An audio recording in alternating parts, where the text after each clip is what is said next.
உண்மைச் செய்திகள். செய்திகள் வாசிப்பது திவ்யா ரகு. அறிவை தேடும் இளைய தலைமுறைக்கு புதிய சாளரம். உலகம் உங்கள் கையில். 10 லட்சம் கல்லூரி மாணவ மாணவிகளுக்கு மடிக்கணினிகள் வழங்கும் திட்டத்தை முதல்வர் மு.க. ஸ்டாலின் சென்னையில் தொடக்கி வைத்ததை தொடர்ந்து திருப்பூரில் மாணவர்களின் திறன் வளர்ச்சி மற்றும் டிஜிட்டல் முன்னேற்றத்திற்காக மாணவர்களுடன் முதல்வர் மு.க. ஸ்டாலின் படம். DIPR மடிக்கணினியின் சிறப்பு அம்சங்கள்.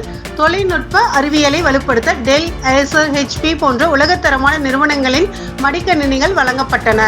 மாணவர்களுக்கு வழங்கப்படும் இந்த மடிக்கணினிகளில் Intel i3, AMD Ryzen 3 processor, 8GB RAM, 256GB SSD நினைவகம், Windows 11 ஹோம் ஸ்ட்ராட்டஜிக் மற்றும் வாஸ் லினக்ஸ் OS ஆகிய மென்பொருள்கள் முன்னதாக நிறுவப்பட்டுள்ள நிலையில் நடைமுறையில் உள்ள கல்வி மற்றும் திட்டப்பணிகளுக்காக MS Office 365 மேலும் அறிவை தேடும் இளைய தலைமுறைக்கு புதிய சாளரம் என அமையும் செயற்கை நுண்ணறிவு மென்பொருளான பெர்ப்ளெக்சிட்டி ப்ரோவின் 6 மாத சந்தாவும் கட்டணமில்லாமல் வழங்கப்படுகிறது.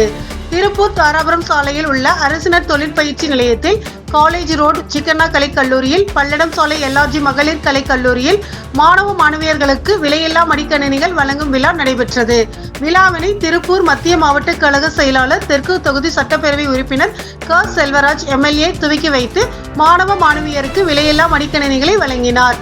இந்நிகழ்ச்சியில் தெற்கு மாநகர செயலாளர் TK திமு நாகராஜன், பகுதி செயலாளர்கள் தம்பி குமாரசாமி, நந்தகோபால், ஈஸ்வரமூர்த்தி, மாவட்ட வழக்கறிஞர் அணி அமைப்பாளர் பார்த்திபன், IT விங் சூர்யா, வட்டக்கழக செயலாளர்கள் கார்த்திகேயன், மதன்குமார், IDI முதல்வர் பிரபு, கல்லூரி முதல்வர்கள் மற்றும் மாணவ செல்வங்கள் மகிழ்ச்சியுடன் வாங்கி சென்றனர்.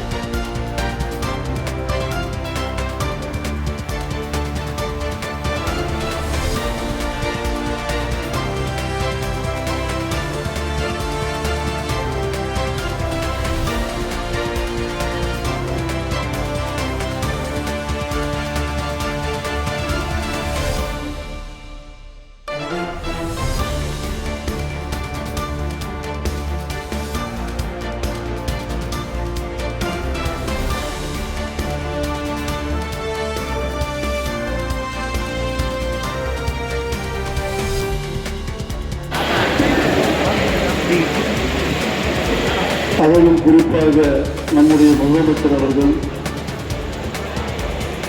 உங்களுக்கு எல்லாம் தெரியும் நினைக்கிறேன், உங்கள் மீது அக்கறை வைத்து படிப்புரிந்தால்தான் உலகத்தில் வாழ முடியும்.